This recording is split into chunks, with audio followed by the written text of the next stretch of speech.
You are listening to The Bell Post.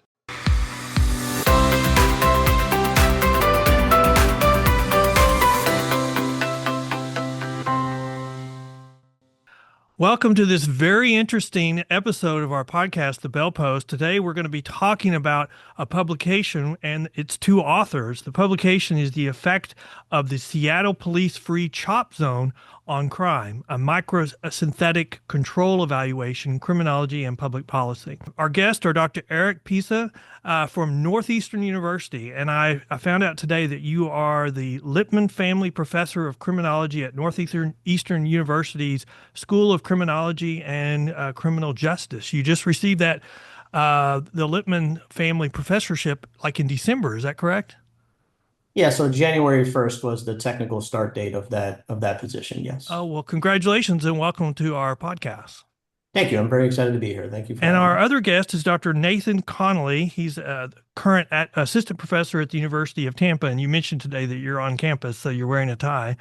And in the Department of Criminology and Criminal Justice, you received your PhD in criminal justice from the John Jay College, I guess it's the City University of New York. Is that where y'all met? Is that how y'all know each other? Yes, Dr. Pisa, Eric was my advisor, my graduate advisor through the program when we overlapped at John Jay.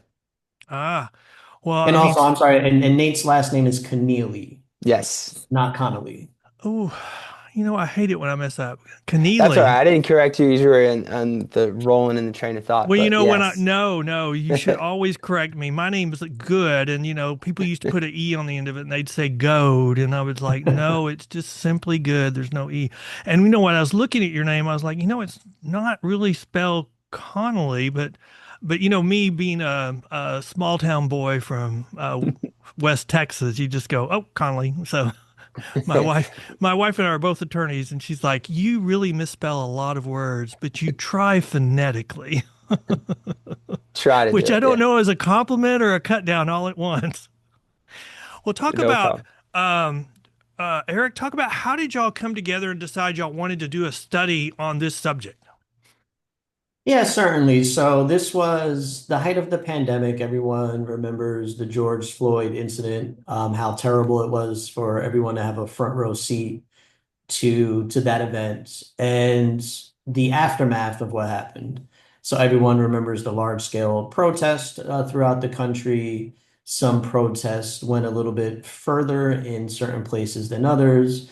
And Seattle was one of those examples. I was on the East Coast at the time. I was still at John Jay College of Criminal Justice in New York City at the time.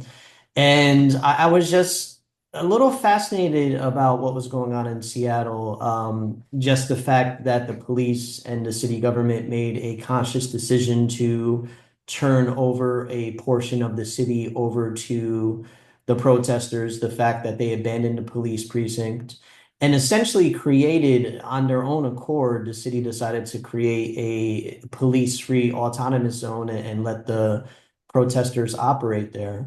That fascinated me, and the level of disagreement that Yeah. seemed to be coming out of Seattle also fascinated me. No one could agree, it seemed locally, whether or not this was a good thing or bad thing. You had proponents and supporters of the protesters saying that this was an example of community empowerment. You had other people on the other end of the spectrum that were more supportive of police saying that this was a terrible thing and terrible for public safety. And you had no one analyzing it, right? So this is when Nate and I think Nate shared my fascination with what was going on in Seattle. We decided that this was something that was worth our time and effort to explore because this was something where the data existed and you actually could measure the impact that this decision had on public safety. So that's what we did. A lot of that's what I noticed when I was reading this publication about the differences of opinion. But it seems like y'all also have a common background where y'all both are spending a lot of time on this, what y'all call, or what I've seen is a spatial analysis of crime, which is even quantitative research, a design, policing, systematic social observation of environment. I mean, some of that I don't even know what that means. But when you're looking at crime spatially, Nate, what are you looking at? Yeah, to tie it into the Seattle project, I'm certainly interested for the same reasons Eric had mentioned, but I think another neat component of this was it kind of conformed nicely to a natural experiment of what happens in a Hmm. geographically defined area that goes absent policing or absent law enforcement. So when we're thinking about the spatial component of crime, there's always crime events, but where they occur can be particularly salient. And in this case, or where resources are sent or are not sent, where police presence is or isn't, can all inform the Hmm. potential occurrence of crime. And we were able to sort of test that out naturally through the decisions in Seattle in response to the protest events. But yeah, I think generally our background is tied together in a lot of ways through the spatial analysis of crime. So this wasn't our first foray into where crime occurs, but I think it was one of our more interesting projects in that regard. Reason why this kind of is something that piqued my interest is the debate that y'all have commented on and the differences of opinion we still have to this day. Maybe it is on a lesser extent, but we still have politicians saying we should defund the police, we should get rid of police officers, and then when we do that, we'll have almost this type of utopia on crime. And it seems like that's very similar today. I mean, nothing's changed for those people. And what y'all were pointing out was happening in the Seattle area while the CHOP area was taking place and then after it. I mean, the reaction to it was even divided on whether it was really a great thing or whether it was a bad thing that the police disbanded it. So let's kind of start the scene by talking about, you know, I know you've already mentioned it, Eric, but we've talked about how the way this started was with the George Floyd incident and the reactions to it. Some people would call it protest. Other people would call it that it went further, that it was riots. Some people would say it was both at different times, and that the reactions to it. Why do you think what happened in Seattle was important to such extent that we could look at it and maybe apply it to other areas? Yeah, that's a great question, Ken. So piggybacking off of what Nate said, I think it's important because the manner by which this happened made it very testable, and given the conversations that emerged in 2020 and in some respects are still occurring today around police abolition, we thought that this was an opportunity to inform those potential policies. The reason, or rather, what makes notions of police abolition abstract a lot is because the complete removal of police is not really possible in a normal environment, right?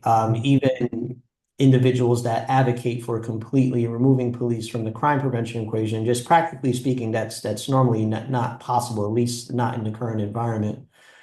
The unique thing about the Seattle experience was it actually did occur, right? The political Yeah. environment was such where it was supportive. The protests got so out of hand that, again, Ken, to your point, maybe protest was no longer an accurate description of what was happening there. They got so out of hand that the police department made the conscious decision to abandon the police precinct and turn it over. And then the city government double down on that decision by mandating that police did not Mhm. respond to any incidents in the chop zone unless it was a casualty event. So this was kind of the perfect opportunity to analyze, and to use Nate's term, a natural experiment where police were actually stripped of their law Yeah. enforcement responsibilities for a certain period of time. So we thought this may help add clarity, not just to what happened in Seattle, but help inform these larger discussions with a lot of other cities throughout the United States considering some form of maybe not police abolition, maybe that's a little extreme to, of what some cities are considering, but police defunding is certainly something that's been a hot button and largely discussed issue policy wise over the last several years. Nate, I noticed in your paper or in y'all's publication that there was a note that questioning whether the police made a mistake by removing their barricade, and then maybe that if they had not done that, they might have been able to have better crowd control. Yeah, it's hard to characterize in hindsight whether it was a mistake or not. Mhm. I think altogether it was rather unprecedented. The protest events weren't unique to Seattle in response to George Floyd, but I think the extent to which the level they reached in Seattle was a bit different than maybe some of the other cities, and what the Seattle Police Department was Hmm. facing in the decision. It had been days of kind of nightly Hmm. confrontations and clashes outside of the East Precinct leading up to that decision that sort of culminated. So it wasn't, I'm not behind the curtain to evaluate what Seattle was weighing, the police department or the government in those decisions. But it had been a period of time before they made that choice. So I think, would it have been different if they remained policing there? We're not sure, but it didn't seem like there was an end in sight to the confrontations that were already ongoing prior to Eric, that that. was the big problem. At what point does the policing get to a point where I mean, no, the crowd's reaction to the policing get to a point where you've got the officer's safety at a point of risk that you have to decide to make radical decision. And I would consider abandoning a police station to be a radical decision. I mean, uh, what kind of hierarchy of thinking should go into that situation? Do you believe? It's tough to say, right? Because as Nate was saying, this was kind of an unprecedented decision. Hmm. Neither myself nor Nate were on the ground to witness what Sure. was going on and to witness the risk to officers and also to the citizens on scene. So I'm a little uncomfortable to Monday Sure. morning quarterback the Sure. decision to abandon the precinct. However, what I'm more uncomfortable saying is that I think what gets lost in the discussions around the CHOP occupation was that two different decision points emerged. You had the initial decision to abandon the police precincts, but then you had the second Mhm. decision by the city government to no longer have actual police presence or police response in the autonomous zone. That was a separate decision, right? Mhm. And even if the initial decision to turn over the area and abandon the physical building, even if that was a wise decision, like this second decision, I think has a lot less justification, especially after we have the findings in hand from the analysis that Nate and I conducted. So that second decision, I think, is the more prominent one because theoretically, police could still provide presence and police can still Mhm. respond to calls, even if they're physically not organized within a precinct in that area. They could still respond from Well, I outside. just remember, the Harris County uh, sheriff. I remember him, kind of getting down on a knee before protesters, and so I just remember actions like that where you're almost submitting to protesters to kind of ask them, "We know that something bad has happened, so can you please calm down?" Uh, but I don't think that I don't. I was the decision in y'all's with all the research that y'all have done is what you teach is abandoning a police station one of those actions that could have been perceived as trying to de-escalate what was increasing at the time it took place. I think so. I mean, I don't know the answer to that question. the skeptic in me would say that abandoning a police building is like de-escalation on steroids, but Yeah. uh, allow me to be less cynical in my answer. So, again, like so giving the police department the benefit of the doubt, perhaps that was the best option and the best way to de-escalate the situation at hand. But again, like I keep coming back to the subsequent decision to Sure. Hmm. then actively remove policing from the area. That's a separate issue, and I don't think that is de-escalation. That's something else. What we have was taking down the barriers, then abandoning the precinct, and so we have an immediate establishment of what we're going to refer to as the chop zone, and that went on for approximately 4 weeks. So we've got an area where the police eventually got an email saying do not respond to calls in that area, which goes to what you were talking about. But they kind of set up their own little security group, medic group, and there was a lot of coordination between the local government and them from the standpoint of providing porta potties to this group. And I mean, we had barriers set up around the chop zone, and so like the comments that y'all made, it provides like you said, on steroids, a view of what the arguments. It's kind of like during COVID, a lot of bail reform, criminal justice reform that has been proposed for the many years before COVID. We suddenly got to see them on steroids during COVID because we were trying them out, and I think a lot of jurisdictions weren't realizing it because of the threat of the pandemic. I think this is the same thing. You have the chop zone. And whether it was intended or not, it ended up being a police-free zone. And what is it? I mean, I know that y'all broke it up into three different areas, but what were y'all trying to look at, Nate, when you were looking at that time, those 4 weeks? Yeah, so the chop period was sort of a delineated, set apart area for 24 days. And Mhm. we were able to leverage that as sort of a post-period absent policing or absent the law enforcement response.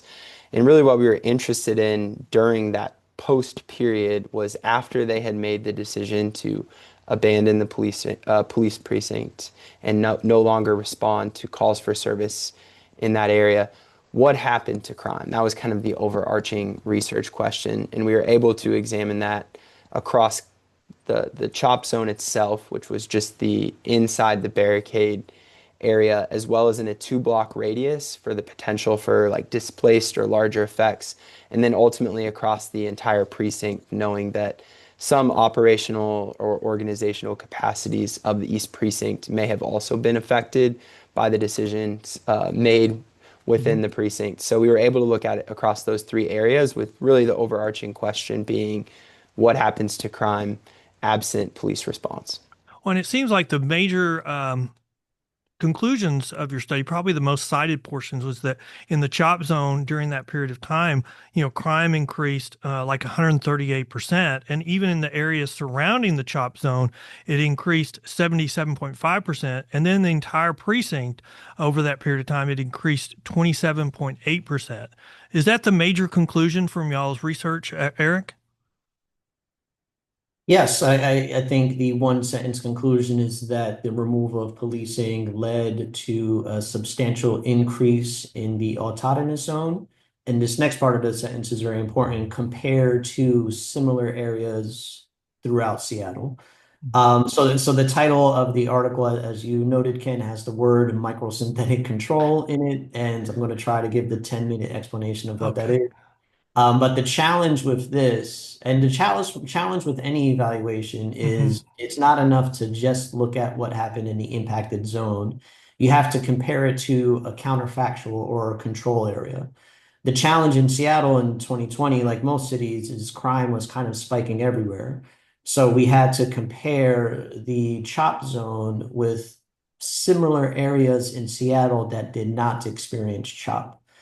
So even comparing the chop zone to areas of the city during a time when crime was going up everywhere, we found that crime went up even more and substantially more within the chop zone.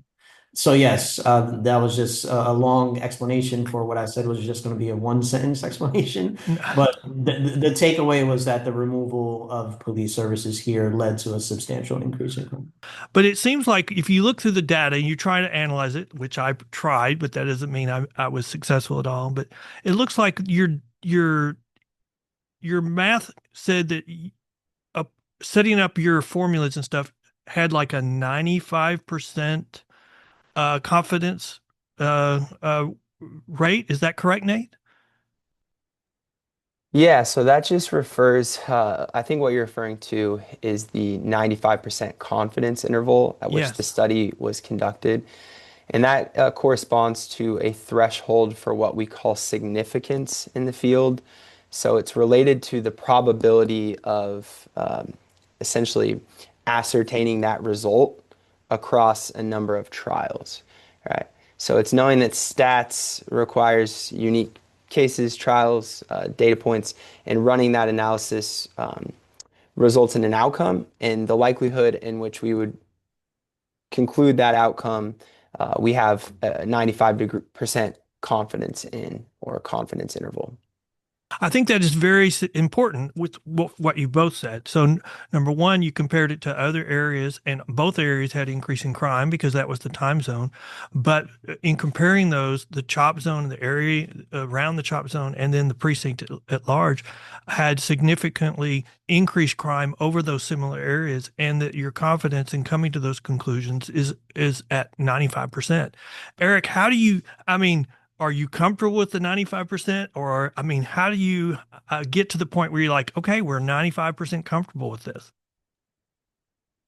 So the 95% confidence interval, that's just the standard in social science research. Hmm. So we essentially found that our results are more likely to be the results of what actually happened rather than any type of random chance. So yeah, so I am to answer your question directly, I am satisfied with the 95% confidence interval finding because again that falls within the benchmark of social science. Well, And when also you, too, and at the risk of completely losing your audience in a statistical discussion, no, no. a 24-day period in a very small area, we weren't sure if we were going to have enough Hmm. data to actually measure a significant result. So one thing when you're talking about statistics is the confidence interval. Another Hmm. consideration is something called statistical power, where essentially statistical power just means that you need enough of an event to occur to actually measure a meaningful change. We weren't sure if enough crime was Hmm. going to actually happen in that small area during a pretty truncated time period to make a significant finding even possible. So, since we did find a statistically significant finding within that short area, we think that means that the crime increase was not only significant, but very large in magnitude to even be able to detect that effect statistically. Well, and I did note that y'all even went further and said you concluded that there was no one single crime type that was responsible for this increase. And why did y'all note that, Nate? Yeah, so again, that goes back to our questions of statistical power.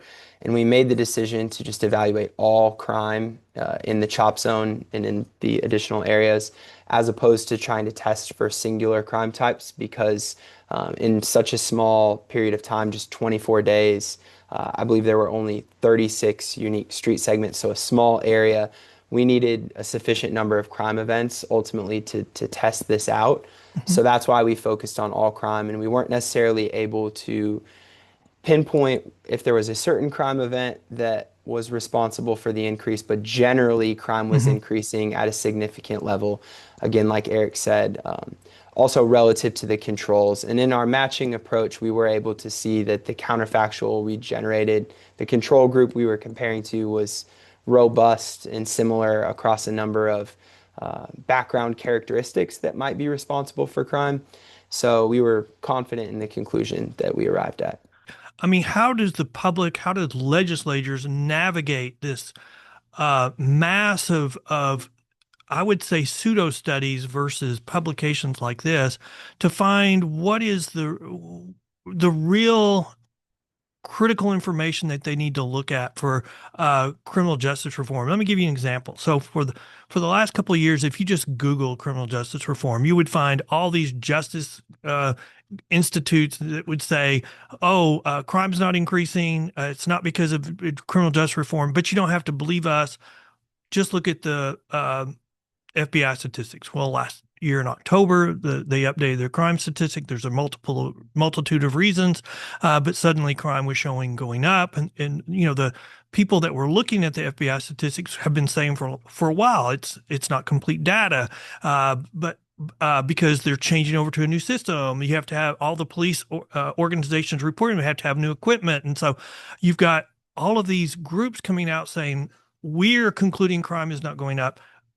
it's supported by the FBI statistics, and then suddenly that's blown out, and then we're left with studies that just say in the next week, well, it's not because of criminal justice reform, it's other factors. How do we navigate all of this to find out what we should be relying upon and what is just gobbledygook? And that's a Texas professional word. Eric? We have that word in the East Coast too, don't worry. But how do you navigate all that, Eric? That's a fantastic question, and in a lot of ways, I think that's the next challenge for academics. So academia, for too long, in my opinion, we've seen our role in these debates as doing the science, and kind of that's it.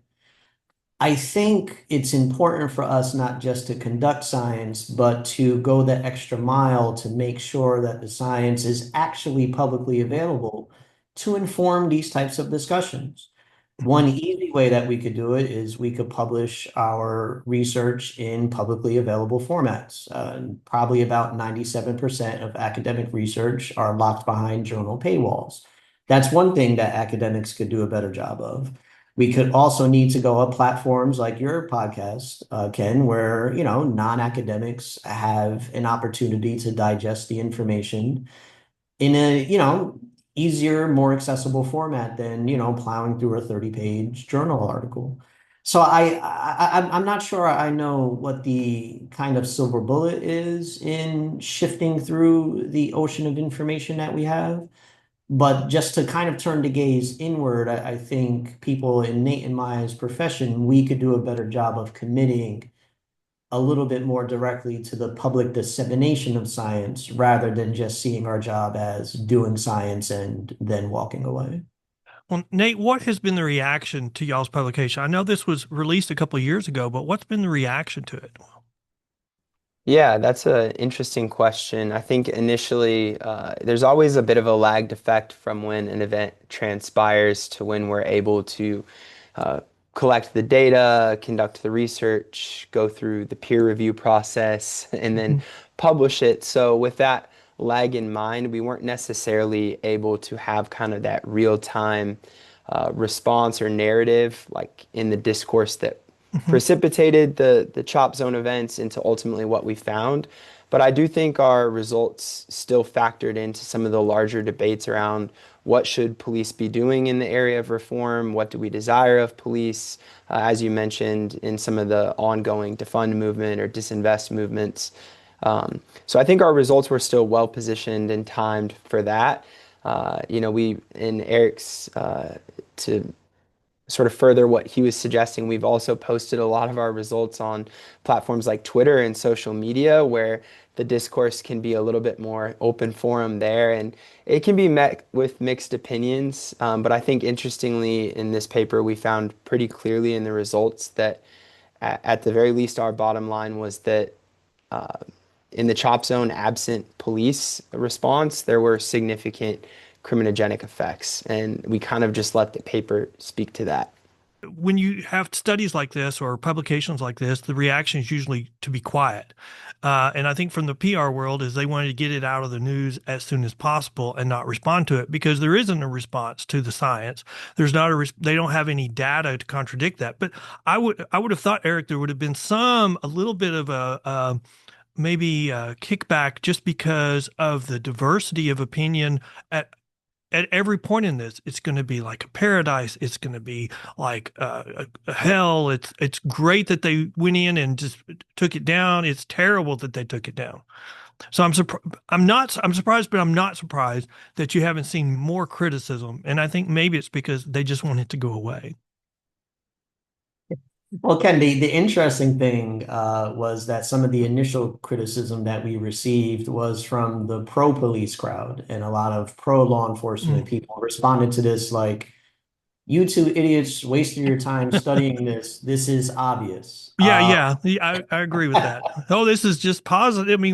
I mean, this is just something that we'd all agree to. But I think your paper disproves that immediately because of the diversity of opinion about it to begin with. Just because the pro-police crowd thinks that this finding was obvious doesn't mean that people in position of power did. Hmm. I think a lot of people on the Seattle City Council would disagree with people who would say that our research findings were obvious. A lot of people thought that this was a good idea. A lot of people thought that this was an example of community empowerment. So I think it was important for someone to do this study. And when it became clear that perhaps no one else was going to do it, that's what made Nate and I kind of jump at the opportunity. And if I could speak to, again, to this notion of community empowerment versus law enforcement, I don't want to say that this is definitively is or is not an example of community empowerment, the type of kind of decision to let the protesters take over the area. I just like to throw caution to the wind that protesters equal community in each and every instance. Because in February of 2023, the city of Seattle paid out nearly $4 million as part of a class action lawsuit brought against the city by small business owners and residents who lived in the CHOP area. So again, I think just assuming that every time a protest emerges, just assuming that that speaks for the community, I'm not sure that that's the case in Seattle. And again, I think the fact that the city was sued for millions of dollars by people who actually lived and worked and owned businesses in the CHOP area points to that issue. Okay, so let's just take a step back. I I'm well removed from college, and and don't have any intention of going back now that I finally finished. But I just remember, you know, studying philosophers, like Hobbes was talk about, you know, uh, we all, the state of fighting between two individuals for each other's power, and the compromise to have a society was that we compromised our power for public safety. Maybe overgeneralized, but even if you go to the Bible teaches we're all sinners until we are saved by grace, and so you've got this dichotomy that says, or a lot of different sources saying that at our basic sense we're evil unless we are working towards a goal. And so here you've got, when you get rid of the police, somebody's going to step into the void, I think is the lesson. Somebody's going to step in, and that may be good, may be bad. And I would say in this situation, or Nate, what would you say in the example of the chop zone? What uh, was the replacement better or worse than having police? Yeah, I think what I can speak to is at least what ended maybe the chop zone or the Hmm. decision. We've talked a lot about the forefront, some of the deciding factors or decisions made around abandoning the precinct and then deciding to not respond to calls for service or events within the chop zone. But we do have some knowledge of at least the culminating events that ended the Hmm. occupation and led to the decision to send police resources back in. I believe there were around four shootings in about a 10-day period, two that ultimately proved fatal, that kind of led to a decision that, hey, despite whatever this experiment was or was attempting to be, it maybe wasn't reflecting that to the extent anticipated, such that police response was again necessitated and decided upon in the area. So I think whether that's evil or intentions or what it was supposed to be or wasn't, we do know that it ended, that the 24 days sort of expired, and that there were some events that led up to that decision too that may have been indications of that.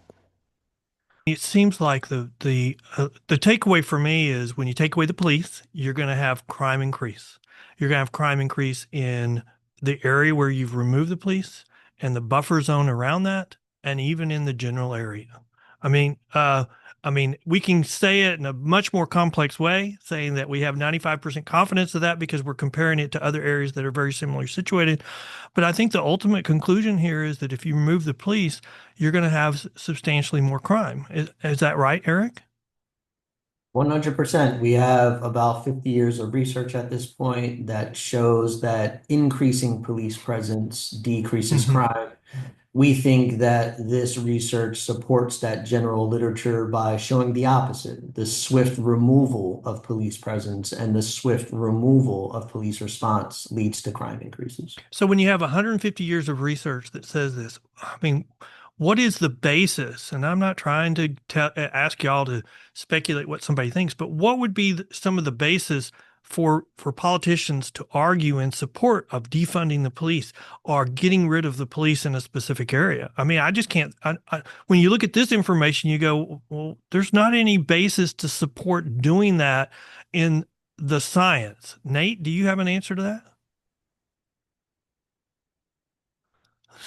Yeah, I think specific to our study, we focused on the outcome of crime. I think that's Mhm. most salient in terms of our expectations of what we want police to do and what they're positioned to prevent and respond to. So, at least in the arena of if we remove Mhm. police, what happens? I think we know from past research and research like this and sort of natural experimental setting that crime will increase or has the potential to significantly increase. So I think if we're focusing on that as the outcome, crime being a public safety concern and the responsibility of police, there's maybe less evidence to support such a decision, but it can be a much larger narrative too and discussion. To add on to that, I'm sorry, Ken, go No, ahead. you cannot. No, go ahead. Well, I think I want to make 2 points to that, to the point you raised. One, I like to, or at least over the years, I've grown to realize the importance of giving people the benefit of the doubt. So just because the link between policing and crime prevention is so strong, I don't like to assume that the public or even policymakers are aware of that. And going back to picking on the academics, right? Part of this is our fault. The vast majority of academic research just cannot be accessed by the public. So on one hand, I don't think we should be surprised that individuals may not know the scientific evidence around policing. Mhm. On the other hand, in the spirit of giving people the benefit of the doubt, when people make arguments for police defunding, the alternatives they propose do have merit, right? So they say we should be focusing on reducing homelessness. We should be focused on improving urban higher education. We should reduce poverty. All of these are very noble goals, right? And I'm not going to argue against any of them. I think the mistake, though, is falling into this false dichotomy by saying if we want to do those types of worthwhile policies, we have to reduce our investment in policing. I think that's where we get star-crossed a little bit, and I think that's frankly not true, right? I don't think we need to reduce the footprint of policing, nor do I think it's a good idea to reduce the footprint of policing in order to accomplish those other I think goals. that's a great point, but here's the point I would make on that is, probably the largest budget item for a county is policing, is law enforcement. And if they can reduce that, then, in this era, there hadn't been a push to save that money. It's been a push to move that to social programs to address all the things that you've talked about. And so I wonder, because I'm not as, as nice as you are, Eric, but, or I question, are much more jaded. I'm just older. I'm probably a lot older than both of y'all, and that just makes me really mad. But I look at it and I go, I mean, we've always had politics in law enforcement, always have politics when we have politicians, but it just seems like we're in an area where politics has just gotten really bad on these criminal justice issues. And we've got some activist groups involved. And if we could figure out a way to limit that, it would be helpful. But also, if we could go back to quit calling each other names, it feels like sometimes on the nightly news, all the politicians are in kindergarten on the playground calling everybody names, and that's what we're reverting to. But that's my 2 cents. I think what the points you're making are excellent, probably much better than any point I would make. And my wife would support everything you're saying and say that I was wrong, but that's just normal. But okay, so if our people came to this podcast and said, "Hey, I want to find out more information about Eric and Nate because they sound really smart," how would they get more information about Eric? The easiest way is to look at my personal website. It's ericpiza.net, ERIC, P as in Peter, IZ as in zebra, A.net. And Nate, how would listeners find out more information about you? Yeah, if you just go to the University of Tampa faculty page for Nate Connealy, all of the resources you'll need are linked there. Personal website, resume, etc. So social handles, all the above linked there. Well, I want to thank y'all so much for agreeing to come on our podcast and talk about this very important study. I mean, when I just reach out to somebody blind on an email, I'm shocked at how many positive responses we get, and I want to thank y'all for responding in that way. I've enjoyed this. Y'all have made me smarter, and I appreciate y'all coming on our podcast. Thanks, Dan. Can I make one parting point or observation? Absolutely. All right. So in the spirit of our study was focused on Seattle and talking about, I think it's misguided for people just to say take money from away from policing and put it towards somewhere else. Um, Seattle Police Department has an annual budget of 458 million approximately. Seattle Public Schools has an annual budget of nearly 1.4 billion, right? So alternatives to policing in a lot of cases are already very well funded. So the idea that we're Mhm. going to strip money from Mhm. policing and then we're going to like create this utopia of social support. Again, I think that's a little bit misguided, and that's why I always say I don't think we have to do one or the other. We could accomplish both as a society. Look, this is a complex issue. There's not, I mean, if there was one way to fix this, we'd be billionaires. Mm. I mean, it's just a complex issue. There's a whole bunch of problems. Mental health, we've already mentioned that, or I think Eric mentioned that, but mental health, homelessness. I mean, I have a sister who, had a car accident in 1989, and the rest of her life she had a prescription drug addiction, and I ended up being her guardian for the last few years of her life. And I tried everything in the world to get her straightened out, but she just had money and enough sense to defeat me at every time. And so, I mean, these are problems. The schools are their own problem. I mean, if we can just get kids through schools and motivate kids, and those are all problems. So there's not an easy solution. All we can do is look at the science, see what we find, and then try to enact policies that are consistent with that, and try to figure out ways to ignore all these pseudoscience studies that are telling them that these bad policies on criminal justice, bail reform, that they are going to decrease crime. And how do we get through that and recognize that they're just being lied to? I don't know how we do that, but we Yeah. got one step closer today.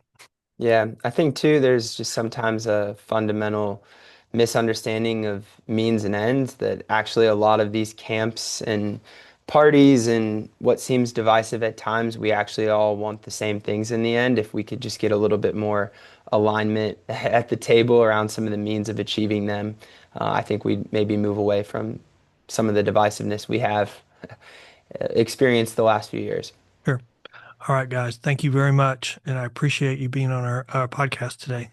I'm going Yes, to. thank you. This was a lot of fun. Thank you for having Yes. me.